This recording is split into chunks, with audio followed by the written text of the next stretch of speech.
TalkTainmentRadio.com. We give you a reason to come. The world's greatest radio.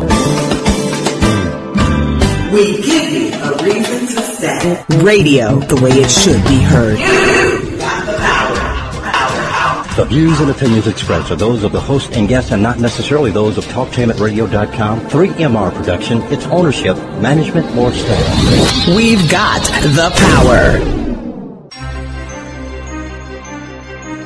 This is The Compensatory Concept with Mr. Neely Fuller, heard exclusively on TalkTainmentRadio.com, the world's greatest radio. Radio the way it should be heard. And now, Mr. Neely Fuller. If you do not understand white supremacy, which is racism, what it is and how it works, everything else that you understand will only confuse you. Only confuse you. Only confuse you. This is The Compensatory Concept with Mr. Neely Fuller Jr. I'm Brother Kahari, sitting in every Wednesday, 10 a.m. live. That's the live portion, 10 a.m. Eastern Standard Time on TalkTainmentRadio.com. Radio the way it should be heard, the world's greatest radio. And you can also catch Mr. Fuller if you don't catch him live here. You can also catch us through podcasts. All you have to do is go to TalkTainmentRadio.com. Click on programs and click on compensatory concept, and voila, all of the programs are there, at least many of them that you have not been able to catch live. Let's welcome in Mr. Neely Fuller Jr. Mr. Fuller, how are you doing, sir? I'm still learning. All right, Mr. Fuller, we've had quite a number of things happen here in the last few days. In this Black History Month, that gets so much stuff gets lost in here. You got Valentine's Day, you got President's Day, you got State of the Union, you got Super Bowl. My goodness. And you just got everything that takes attention away from so-called Black History Month. But we had an incident that's been ongoing here for the last week and a half or 2 weeks out in Los Angeles. A guy by the name of former Los Angeles police officer, and I believe he did some secret work with the military. His name is Christopher Jordan Dorner. Allegedly, he was trapped in a cabinet in the hills somewhere outside, 80 miles outside of L.A., in the snow region, and he was surrounded by hundreds, maybe thousands of police officers. They just completely shut down the place. Now, what was interesting is that as they were about to engage whatever they was engaged, they told the television cameras, move off over here. Now, allegedly, we heard tear gas canisters were fired in, and it produced that kind of fire. Well, I question that. But at any rate, he wrote something called a manifesto. What was interesting about the manifesto is that he talked about the blatant, just straight up old-fashioned style racism that existed in that area of the world, and existed in particularly with this group known as the LAPD. Now, this is kind of interesting because he said that in one case he was sitting in the back seat of a van where all the police are, and the police officers in front of him were openly just using the N-word. Like they just were going to town with it and didn't care. They had a black guy sitting in the back. They did not care. He said that he jumped over the seat, told the guy stop using it. Guy told him go to hell. He jumps over the seat, puts his hand on his neck, et cetera, et cetera. But he validated. Of course, we've been hearing about incidents from that area of the world, from that organization ever since way back in the 30s. And they even got films documenting about how just blatant some of the stuff they did back in the days of the so-called white gangsters. And it's been traveling all the way up since then, 1965. That's what that so-called Watch riot was all about. Has a lot to do with these things. But, Mr. Fuller, we're going to get into Christopher Dorner, and more importantly, how young people respond once they really see how blatant this racism thing still is, and yet they've been groomed to believe that this doesn't exist anymore, and the effect it has on them psychologically and mentally, and the responses they give to it, whether they're effective responses or ineffective responses. Mr. Fuller, before we get to that, tell us the name of your 2 definitive works and how we can get them. The basic book is called The United Independent Compensatory Code System Concept, and the addition to it is a word guide based on that concept. But the basic book has a subtitle along with the word guide, also has the same subtitle. These are textbooks, workbooks for thinking, speaking, and or acting for victims of racism. And racism is defined as white supremacy, or the system of white supremacy. And it's addressed to individual persons who perceive themselves to be victims of the system of white supremacy. That's presuming that there is a system of white supremacy. And the books that I have written makes this presumption. First of all, there's a system called white supremacy that's in place.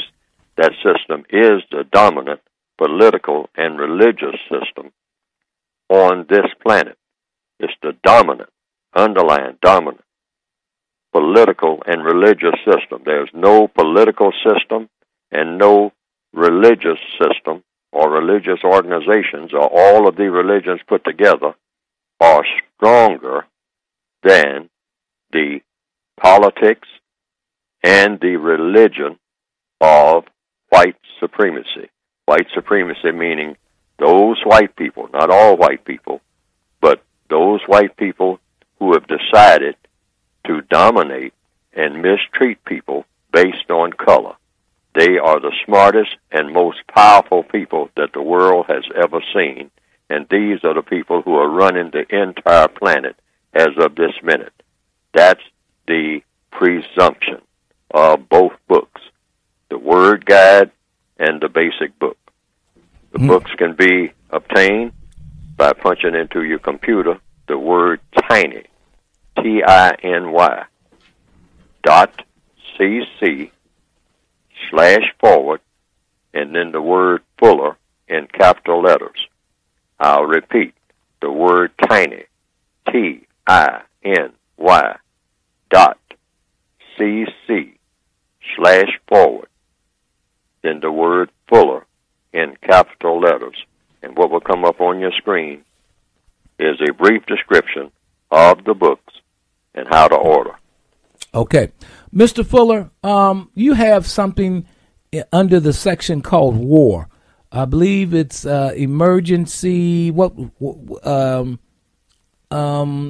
under your section called War. Maximum emergency compensatory justice. Yes, right. That was the name that it was called at one time.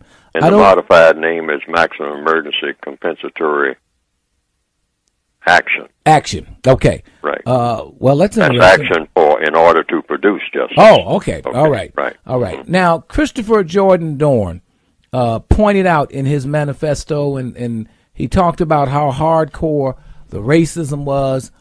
He talked about how it was said in front of his face, how non-black victims were treated, how they were set up, how they were kicked when they were down, how they just, relentlessly and messed with people, witness tamper, you name it. As much corruption as there could possibly be, this man identified. Now, he's had quite a background. He's been in the intelligence operation. He's been in U.S. Naval Reserves.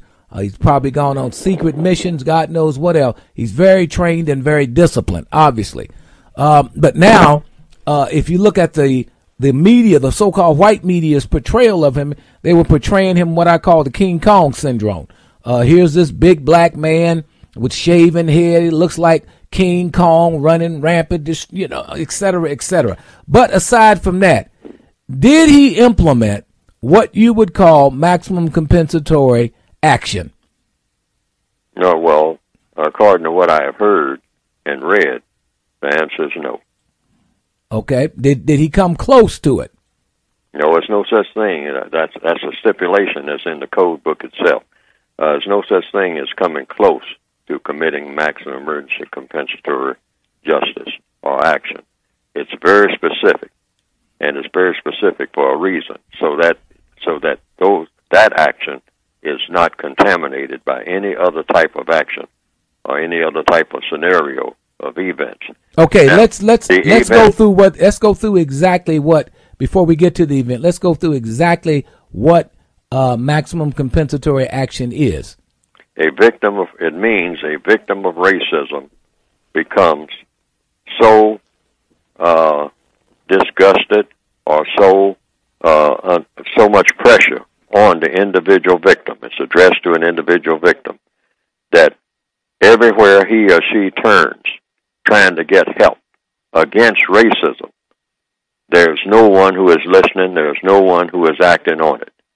And so that individual victim, without involving anyone else, without even announcing anything to anyone else, or even writing anything to anyone else, or even leaving some writings behind about what he or she is going to do about it, that individual becomes so stressed, becomes so, in slang terms, put out with the racist system that is already in place, because the dominant political force and religious force on the entire planet is racism in the form of white supremacy.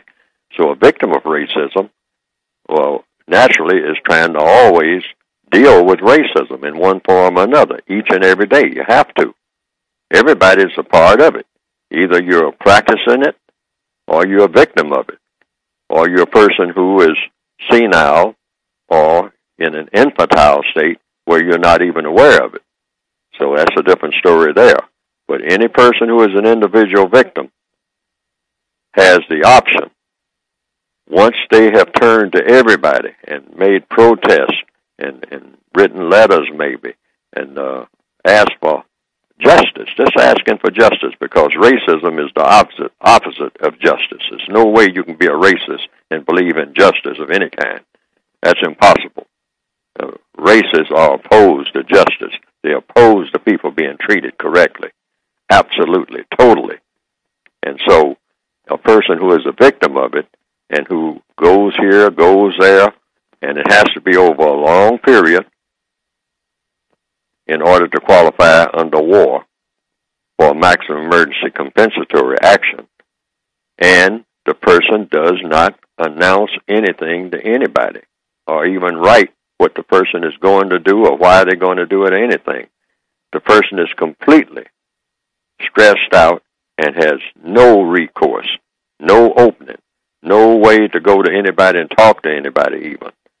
No one will listen. No one will relieve the pressure. Even people who are talked to just say, well, that's the way it is, sorry about that, and turn away. And the individual person has to make this decision that he or she is going to kill. That's in the book, because this is under war. And we are in a war because racism itself is war. When you have a system of white supremacy, war has already been declared. I'm going to repeat that. When you have a system of white supremacy, and the presumption is we are all in a system of white supremacy, war has already been declared. It's not something that's going to be declared. Once that system is in place, and the system is in place right now, there is a world war on the non-white people of the entire planet going on right now, and has been going on since the beginning of the system of white supremacy. So it's not like a war is going to start at some point, or there some incident is called, well, it looks like we're going to have a race war. You're already in a race war when you have the dominant political system on the planet being racism. So you already understand that. So it just comes down to how you react to that war. And so maximum emergency compensatory action is one way that the individual can fight against. And so what is the individual supposed to do when they take this action? The individual will, without warning and without telling anybody anything, without even writing anything, You don't explain yourself because you've been explaining yourself all along. That's what drove you to do maximum emergency compensatory justice. I'm giving a description now of how it's written in the book. This is the scenario. The individual at a certain time and place of his or her own choosing will kill suspected racists. As many of them as they possibly can. That's the outline in the book. Because we are in a war. That's an act of patriotism. Because a racist does not belong to a country. There's no such thing as a racist being a citizen of a country. A racist is a country. The country of racism. That's what they believe in. That's the only thing they're dedicated to. Let me ask you this, Mr. Fuller. Why does a racist deserve to die? Oh, only the victim of racism who chooses to, we're talking about maximum emergency compensatory, that's why it's called maximum. The individual person who is going to do the killing makes that determination. I can't make the determination if I'm not the person who is going to do the killing. Only the victim of it, who has turned to everyone that he or she can possibly go to, has asked this person, that person, travel maybe for thousands of miles, maybe a few hundred miles, maybe a dozen miles, but presumably might travel thousands of miles because no person knows how much another person can take of a situation. And people are very sympathetic toward people who are victims of racism. Well, let me ask you this. Why does the code sanction killing? Because war, we are always asked to defend yourself. We're told that that's why people have guns. That's why people have armies. Because you have to have killing in a system of racism when the racists themselves believe in killing on a huge scale. Killing people is one of their major reasons for being.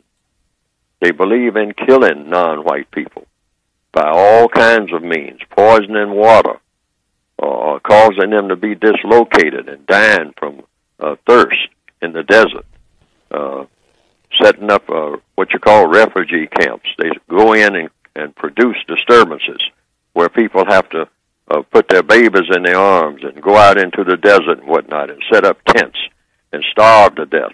That's killing. And the racists believe in doing that. And they do that for fun, glory, and sometimes material profit. But mostly just for fun and glory because they already have everything. It's nothing. It's no materials that they are lacking for. The white supremacists are already stockpiled with everything that you can possibly name. That's why they are called supreme. They're already powerful. They're not trying to get powerful. They're already powerful. They're the most powerful people on the planet. That's why it's so difficult to get justice, because you have to actually go to the white supremacists and get them to change from being white supremacists to favoring the practice of justice. This is what I mean by understanding the kind of system that we're in. We're not in a system of Americanism. We're not in a system of Asianism or Africanism or any other form of ism. There's no religious force that's more powerful than the religion of the system of white supremacy. None. All of the religions put together haven't come up with a formula for dealing with it. Dr. Martin Luther King went around preaching. He called himself a Christian. He was gunned down. They built a statue to him, but they have streets named after him where there's still all this confusion. Yes. Where there's plenty of killing and destruction.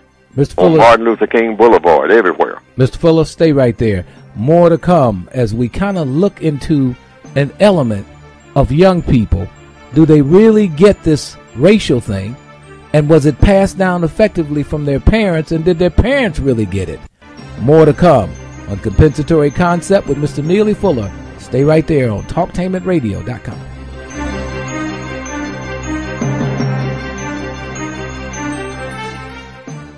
TalkTainmentRadio.com is now more listener friendly. We've categorized the programs that air on Talktainment Radio. Wednesday, news, politics, and sports. Rebranding America. The Resilience Project. Justice Matters. Go to TalkTainmentRadio.com and click on programs for times and podcasts. Click Listen Live for current programs being aired. We are the world's greatest radio. Radio the way it should be heard. The United Independent Compensatory Code System concept by Neely Fuller is considered as one of the substantial and basic books for understanding and effectively countering racism. The United Independent Compensatory Code System concept by Neely Fuller will turn upside down everything you've heard and everything you think you know about racism and how it works. The United Independent Compensatory Code System concept by Neely Fuller is a must-read. Call area code 202-484-5461. 202-484-5461. The United Independent Compensatory Code System concept by Neely Fuller. Get the book now.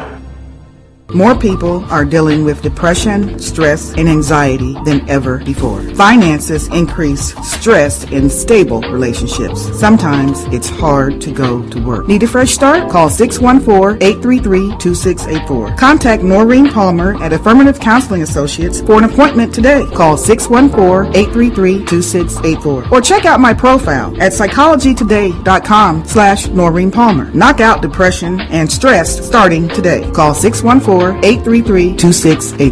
Hey, can I tell you something? Sure, what is it? I want to tell you about someone being cyberbullied. What is cyberbullying? Cyberbullying is when someone is being bullied over the internet and this person can't take it and is thinking about suicide. Have you told someone? No, I haven't told anyone but you. It's not my business, is it? Yes, it is. Tiberius says it's okay to tell the proper authorities. You must tell. You're right. It is okay to tell, and I might even be able to save her life. Good, because if you don't tell, I will, because cyberbullying is abuse. Thanks. I'm going to tell now.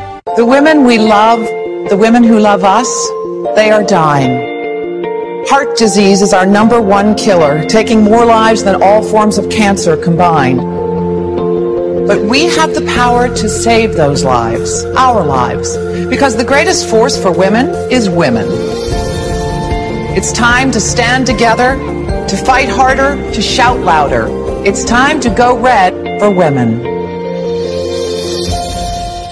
I'm Tammy Rager, host of The Now Age and numerologist to the stars. I've got your lucky numbers on Conversate in the AM on Mondays, Wednesdays, and Fridays at 9:11 a.m. Make sure you tune in for your lucky number.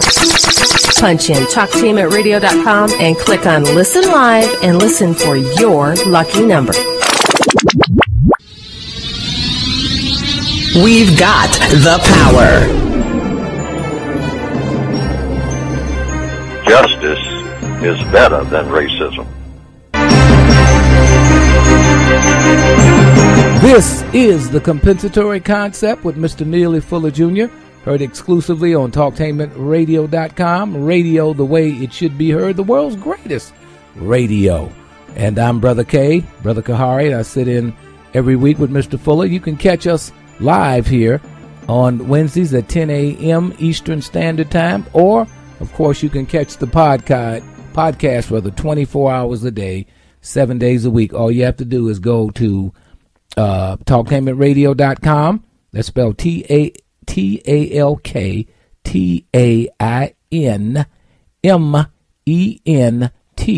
Radio, TalkTainmentRadio.com. Then you click in, you go to programs, and then you click in the compensatory concept. Take the out, just click in compensatory concept, and then you'll be able to get all the podcasts, a large number of them that you can listen to, and we update them regularly. So if you missed something during the day, and a lot of people with this technology are really podcasting quite a bit, and a lot of people go and hear Mr. Fuller when they get off from work, and sometimes they catch him during the day, but a lot of people do a lot of podcasting for the compensatory concept, and we thank you for that. Mr. Fuller certainly thanks you, because that's one of the things that we want to be able to do, is to get this information out so that people can begin to understand a little bit more. Mr. Fuller, if I want to get your book, can you briefly tell me that again? How would I get your book? Yes. Those who have a computer You can get it by punching in on your computer the word tiny, Tiny, dot, CC, then you make a /, and then the word Fuller, Fuller, in capital letters. Make sure it's in capital letters. Tiny, Tiny, dot, CC, then the /, then the word Fuller in capital letters. That's it. And then what will come up on your screen is a brief description of the basic book and the word guide and a form for ordering the books. That's tiny, Tiny, dot, CC, // and the word Fuller in capital letters. Okay, Mr. Fuller, I'm going to listen to a segment of this Christopher Dorner reporting, and then I'm going to come back to you and get your thoughts. Right there. So that's the very latest from this roadblock area right here. We're waiting to see what happens next. We haven't seen a lot of cars heading in this direction back into Big Bear City, but we have seen quite a few go towards that direction, which is where that cabin is located. And Juan, did you say you saw the vehicles when Paul and I were looking from our vantage point? We couldn't hear, but were the sirens blaring as if they were trying to get somewhere in a hurry? Let me tell you, Pat, from the moment that we got on this tip, we saw quite a bit of activity. We saw lots of cars race right by us, code 3, lights and sirens. We definitely knew this was a serious tip, a good tip at least, and that's the situation that we encountered. We were in that caravan heading up the 38, headed to this area right here. As of late, we haven't seen a lot of cars with lights and sirens, which may lead you to believe that things have started to quiet down a bit, or at least things have gotten a little less tense, or the response is basically here, the response that's going to arrive here. So some lights, yes, we see them. I get those are for security measures, but lights and sirens we have not seen or heard. Now, what you just heard was a one segment from this Christopher Dorner situation, and I'm sure most people know that Christopher Dorner is the L.A. police a former L.A. police officer who allegedly killed several people. He had major gripes of racism, not gripes, major accusations of racism, huge racism against an organization called the Los Angeles Police Department.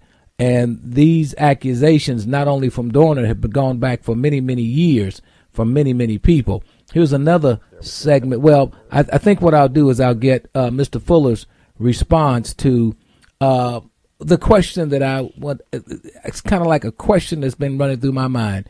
When we look at Dorner's response, we look at a lot of young black males in particular, their responses to when they finally realize just how deep and embedded this racism is.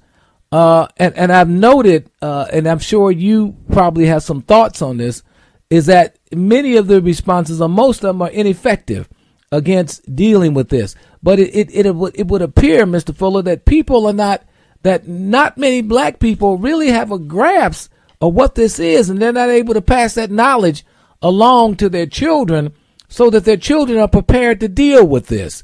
And when they finally confront it, they go berserk. Mr. Fuller, let me get your response. Well, it's because black people's responses to everything is a response to the overall system of white supremacy. And that includes black people slaughtering each other. That's their response. Black people don't know what to do when they get up in the morning. For the most part, they're always, looking for somebody to tell them what to do.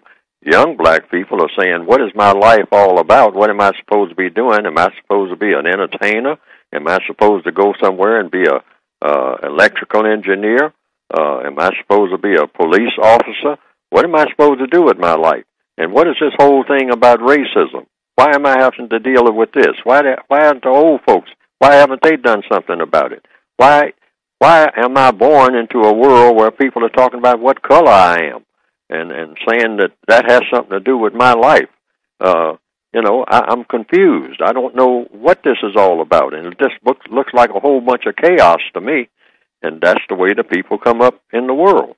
That's the world that we're in. Lots of questions, no answers. And sometimes just the answers are just, well, that's just the way it is, you know. Well, the black person saying, why do I have to deal with this thing called racism? What is that? I mean, somebody going to do something against me on account of my color, and I have to be cautious of this, or I have to stop and think about it before I speak or before I go anywhere. And if I apply for a job, there's something called racism that I have to deal with. I mean, why hasn't somebody else done something about this? I mean, you know, well, who is the somebody else that's supposed to be doing something about it? I'm confused. I'm frustrated. So what I'll do, I'll just do anything. I'll just run up and down the street and just do anything. Any time of day, I'll just do anything that comes to my mind, because all you old people and everybody else seems, none of you are making sense. And I'm sick of it. Now, about 12 or 14 years old, a lot of black males, particularly in the northwestern hemisphere, particularly black males, and a growing number of black females are beginning to take that position. You know, I heard somewhere, something about somebody named Martin Luther King, and he's supposed to be talking about desegregating the schools. And what is desegregation? And the schools that I'm in, somebody said that, well, that means that white people and black people all getting along in harmony together. And the black person who is in the big city neighborhoods looks around and say, well, there's no white people in my school. So, and this was talk that was going on a long time ago. So what is that teacher talking about? Sitting up here talking about civic responsibility and all. I ain't responsible for nothing. I'm getting out of here. And he hits the streets and get that 9mm and just goes around shooting people. And why?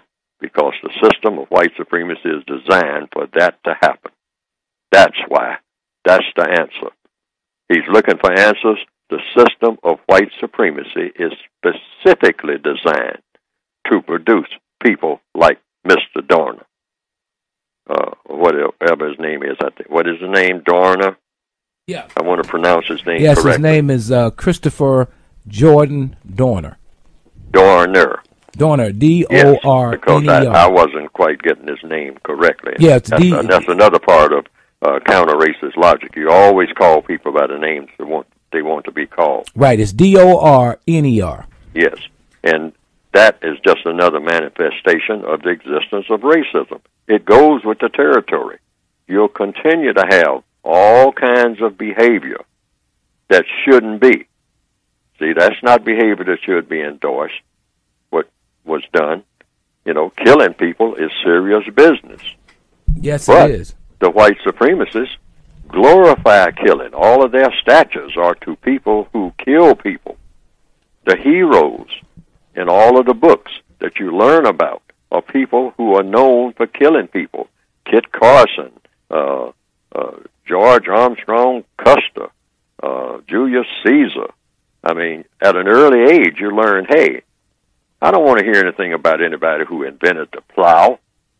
We're not interested in plowshares. Tell me about some great general that slaughtered a whole bunch of people. Tell me about somebody marching through Georgia and burning down the whole city, city after city, or something like that. Or tell me about dropping bombs on people from airplanes, and seeking people out with drones. Hey, this is what makes you a hero. There's no other way to be a hero. Come on, a hero designing a cure for disease, is that a hero? Are you kidding? In the system of white supremacy, we're talking about stomping on people. That's what it's all about. Boy, that's fun. I'm going and get a new type of gun. And after I get that type, I'm going to make another type, and then another type, and then another type, and then another type.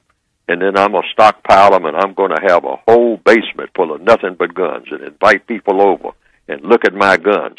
And they say, why are you inviting me over to look at your guns? Because I'm all about glorifying killing. That's what we do. You ignoramus. What do you think life is all about? What do you think you're born for? You're born to kill other people who were born. That's what you're born for. And in the system of white supremacy, it's about killing dark-skinned people. Why? Because they have dark skins, dummy. That's what you do with them. Call them names, get them mad, run them amok, and then justify riding through the neighborhoods that you have assigned to them and slaughter them like chickens and go back in your car and laugh about it. That's what we do. That's why we were born. And that's why we perceive that they were born. It's called life. And that's what appears to be what Dorner was saying. Now, his response probably was not effective, obviously, but here's what, according to one of the postings, allegedly, this is what he was supposed to have written. I know most of you who personally know me are in disbelief to hear from media reports that I am suspecting of committing such horrendous murders and have taken drastic and shocking actions in the last couple of days. You are saying to yourself, this is completely out of character of the man you knew who always wore a smile whenever he was seen. I know I will be vilified by the LAPD and the media. Unfortunately, this is a necessary evil that I do not enjoy, but I must partake and complete for substantial change to occur within the LAPD and to reclaim my name. The department has not changed since the Rampart and the Rodney King days. It has gotten worse. So that's part of what he is saying, Mr. Fuller. That's part of what I don't know if you've had a chance to read his manifesto. No, I haven't. I've tried to read as much of it as I can. I think I've gotten as much of it as been posted. I've read it. And it is extensive. And he says some very, very powerful things, including the fact that the word, that racist language was used extensively and regularly, and it got to him so bad until he actually got into a confrontation about it. And but listening to what you heard there, Mr. Fuller, what comes to mind as you listen to some of the words he put forward there? Well, it's to be expected. See, racism has consequences, and these apply to everybody on the planet each and every day, either directly or indirectly. That includes people who never even heard the word racism or have any perception about what it is.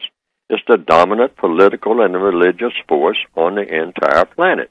That's why it should be replaced with a system of justice, which means guaranteeing that no person is mistreated, regardless of who that person might be. No person is supposed to be mistreated ever. And the person who needs help the most gets the most constructive help. That should be the format for the entire world, not glorifying beating up on somebody for any reason that has to do with anything other than self-protection. Uh-huh. And anything outside of that, no one is supposed to be harming anyone. But somebody thought of an idea of racism where mistreating people based on color is somehow a good thing, a glorified thing, a thing that should be preached and practiced all the time. And that took off like a brush fire and has gripped the entire world ever since. Let me read the final segment of this, because this is quite interesting. I wanted you to hear this too. He said the department has not changed since the Rampart, and I remember that, and Rodney King's days. It's gotten worse. He goes on to say something quite interesting. He says the consent decree should have never been lifted. The only thing that has evolved from the consent decree is those officers involved in the Rampart scandal and Rodney King incidents have been promoted to supervisor, commanders, command staff, and executive positions. Mr. Fuller, let me get your response to this. Well, I'll just go according to what I've written. Like, I'd like to say more about that maximum emergency, too, but you don't have time. And I always say that I don't even we'll get into it. We'll get, we will. I'm not, as a matter of fact, why don't we hold and get into it in just a few minutes. I'll give you the chance to go ahead and get into more of maximum compensatory justice. Are you okay with that? No, I prefer not to. I prefer to have at some other time entire program on just that. Oh, just to deal with that. People may get the misunderstanding because maximum emergency compensatory justice action is very precise, and I don't want anybody to get not 1 inch of misunderstanding about that, because if you get a misunderstanding about it, It'll be a lot of confusion, and there's not supposed to be any confusion about anything that deals with death making. Okay, because it's about war. Right. Well, we will give you in the last half of the program. We got about 17 more minutes. We'll give you a chance to get into that a little deeper, and then we will dedicate another show to it. How about that? That'll be fine. Okay, stay right there, Mr. Fuller. Don't go anywhere. This is the compensatory concept, heard exclusively on TalkTainmentRadio.com.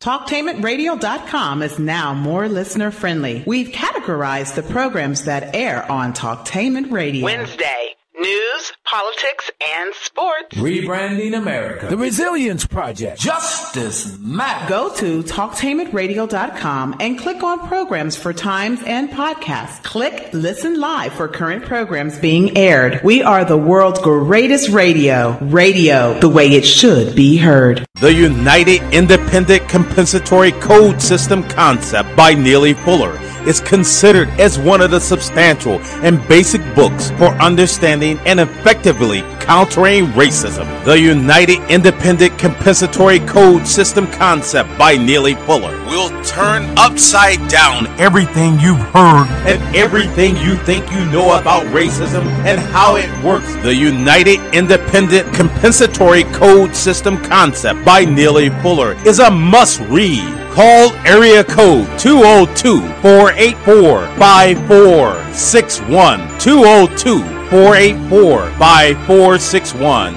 The United Independent Compensatory Code System concept by Neely Fuller. Get the book now. In 50 feet, turn left. Why are you driving so slowly? After a few drinks, I'm taking it slow. Well, you're not fooling the cop behind you. What? Get ready to pay in 0.1 miles. Getting pulled over for buzz driving could cost you around $10,000 in fines, legal fees, and increased insurance rates. Nothing kills a buzz like getting pulled over for buzz driving, because buzz driving is drunk driving. Brought to you by the National Highway Traffic Safety Administration and the Ad Council. Saving energy saves you money. Whether you switch to Energy Star light bulbs, install Energy Star appliances, or add extra insulation. Learn more at EnergySavers.gov. Brought to you by the U.S. Department of Energy and the Ad Council.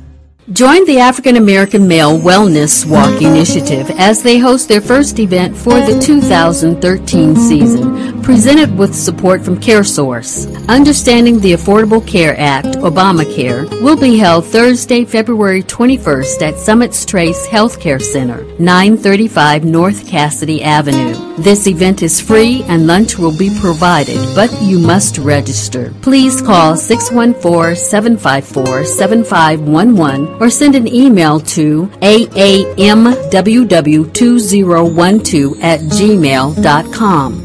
I'm Tammy Rager, host of The Now Age and numerologist to the stars. I've got your lucky numbers on Conversate in the AM on Mondays, Wednesdays, and Fridays at 9:11 a.m. Make sure you tune in for your lucky number. Punch in TalkTainmentRadio.com and click on Listen Live and listen for your lucky number. We've got the power. Justice is better than racism. All right. This is the compensatory concept with Mr. Neely Fuller Jr. I'm Brother Kahari, sitting in with Mr. Fuller every week at this time on Wednesday at 10 a.m. Eastern Standard Time. We're dealing with the Christopher Dorn situation. That's the L.A. cop who was, at least we're not, as I'm on airtime, I'm not sure whether they've identified that those were his remains left in the cabinet in this Big Bear, I think that's the name of it, out in California, about 80 miles outside of L.A. And Mr. Fuller wanted to clear, and I asked Mr. Fuller, was this a part of the code maximum compensatory action? And Mr. Fuller wanted to clarify or go into that a little bit more, and we're going to dedicate a whole show to it, but we're also going to give him a chance in the next 15, 16 minutes to go ahead and clarify or to go into more depth in his position on this. Mr. Fuller, go ahead. Well, right now, I will not talk about the maximum emergency compensatory aspect of it. I will talk about, because that's not what that was, according to the description. The description of maximum emergency compensatory justice action is in the book, and it's very precise, and those actions taken by the gentleman that we're talking about, the person who is accused of these crimes and who is now reportedly deceased, that person's actions, according to what I have read, do not fit the description in any way, coming nowhere close to maximum emergency compensatory justice action. I want that clarified, as outlined in my book, the textbook for victims of white supremacy. Now, I'd like to say something in general about the entire scenario of police officers and non-white people. All right? First of all, you can't be a police officer. I have that in my book, according to what? Compensatory counter-racist logic. That's what I call it. You cannot be a police officer and be a racist at the same time. It's impossible.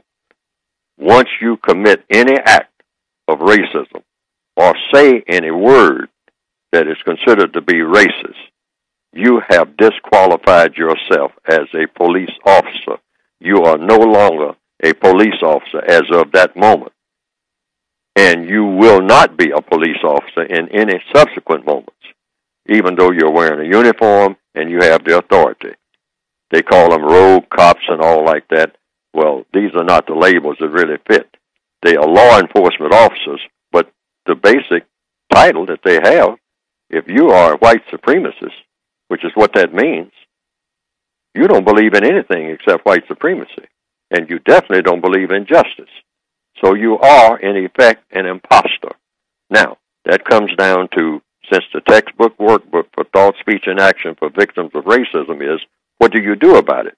For one thing, the code book says, any white person who is able to be a white supremacist in a system of white supremacy,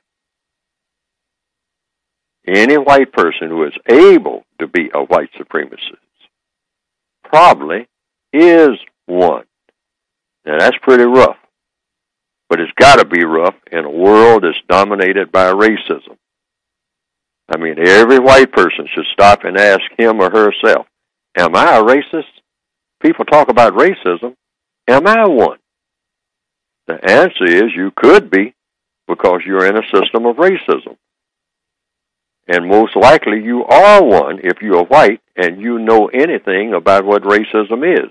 Meaning, if you know the difference between one color and another, like you know the color purple, the color red, the color black, the color beige, the color tan, and the non-color white. If you know the difference between these colors and you know something about there are people called white people, and you know something about there are people called non-white people, and you are a white person in that scenario, then you have to ask yourself, am I a racist? Do I at any time do anything or say anything that supports the system of white supremacy that is already in place in any area of activity, any time of day or night? And that will include economics, education, entertainment, labor, law, politics, religion, sex, and or war. And also some specifics. And I tell this to white people sometimes. If you withhold constructive information from a non-white person, that automatically makes you a racist, right there. If you tell a non-white person a lie, anytime, you are, by description, according to the textbook for victims of white supremacists, you are a racist.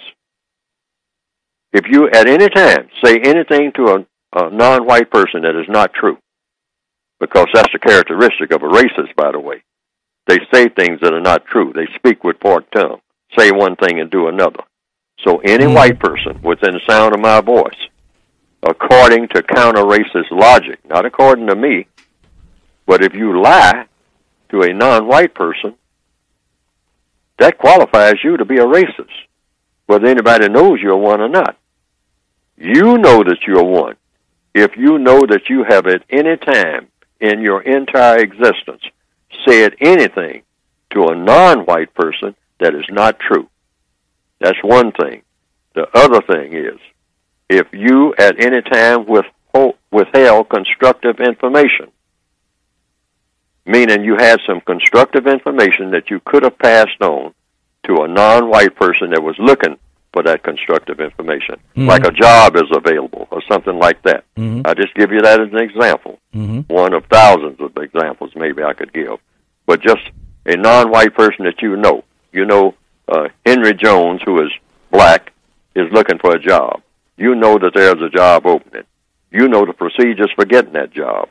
You can actually help him to get the job. But you withhold that information because you say, oh, no, I'm not going to tell him that. That's a good job. That pays real good money. And so I'm not going to tell Henry. I mean, Henry lives down the street from me, but I'm not going to tell him. I know he's looking for that job. I'm not going to help him get it. Boom. You're a racist right there. That's it. End of story. And until you stop doing these things, you will continue to be one until you not even speak out when you see other white people. That's another qualification. Other white people, the people sitting around that dinner table, sitting around in the warehouse at break time, and they are making racist remarks because there's no black people around. And you don't speak up, you don't report that, you are indeed a racist, mister or ma'am, period. It's very difficult for a white person not to be a racist in a racist world. It's like being born in Germany in 1936, and the Nazis are asking for party members. Now, you might not be a party member, but if you're out there saying Sieg Heil or standing next to someone who is, and you don't say anything, you get the bombs dropped on you when the Lancasters and the Boeing B-17s come over later on. That's the way that works.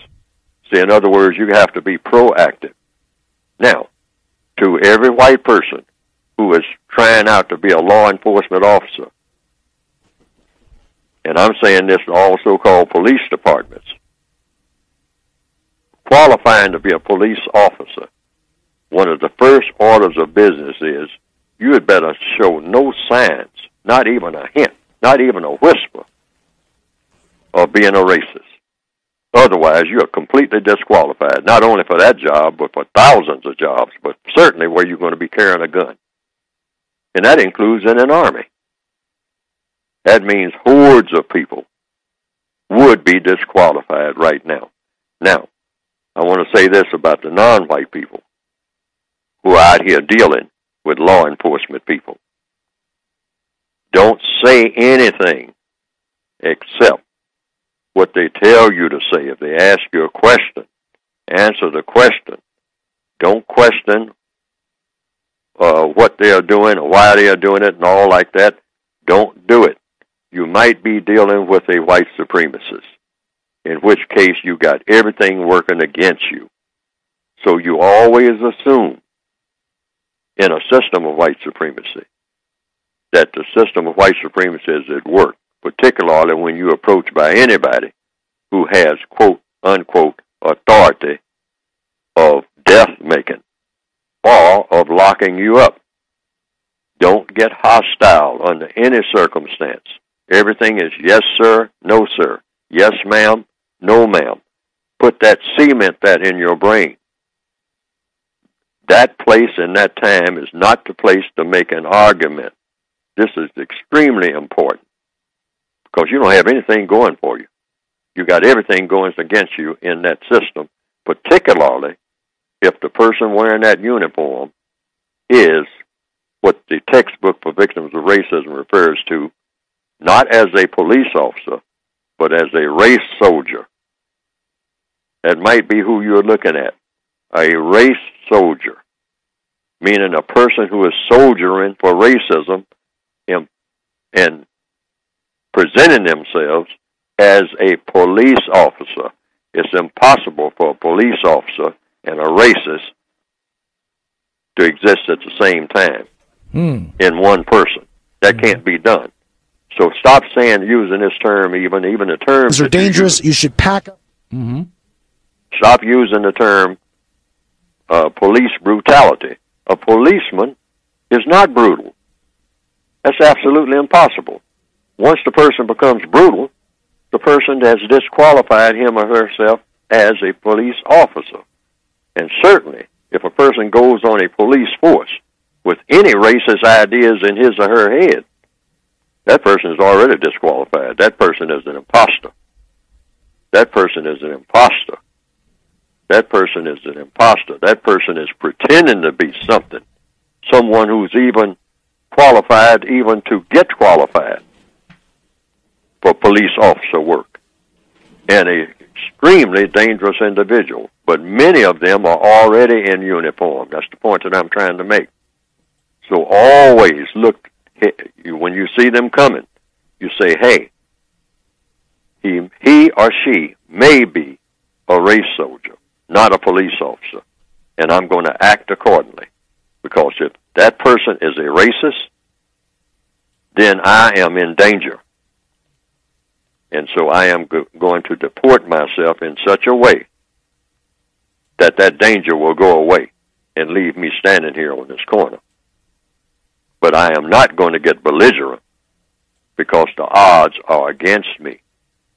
And the weight of the entire system of white supremacy may come down on me, not just these individuals. Because if I wind up in that car,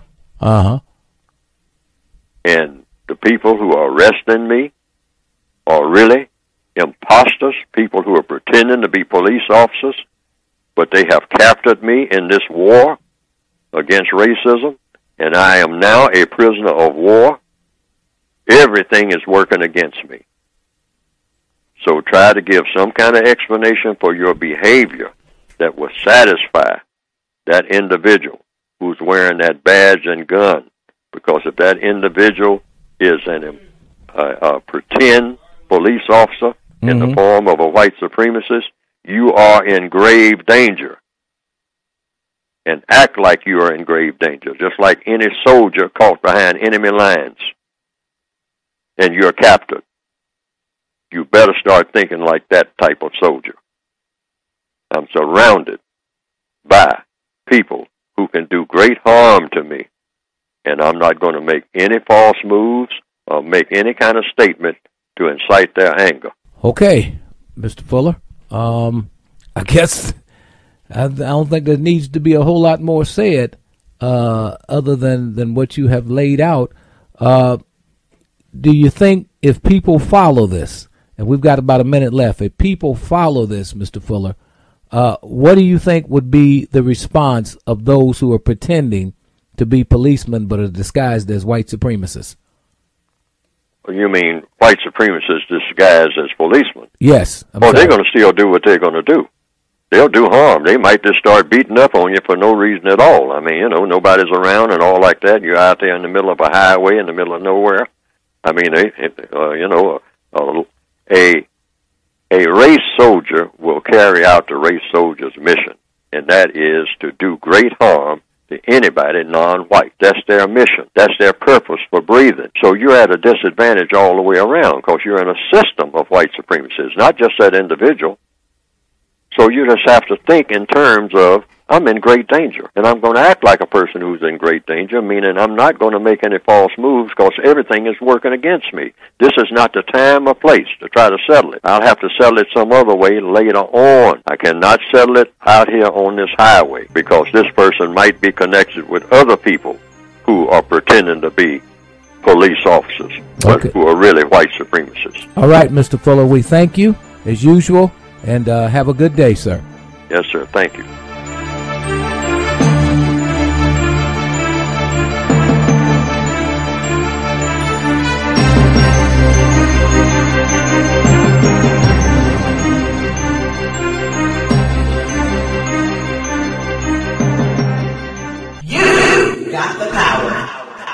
Radio, the way it should be heard.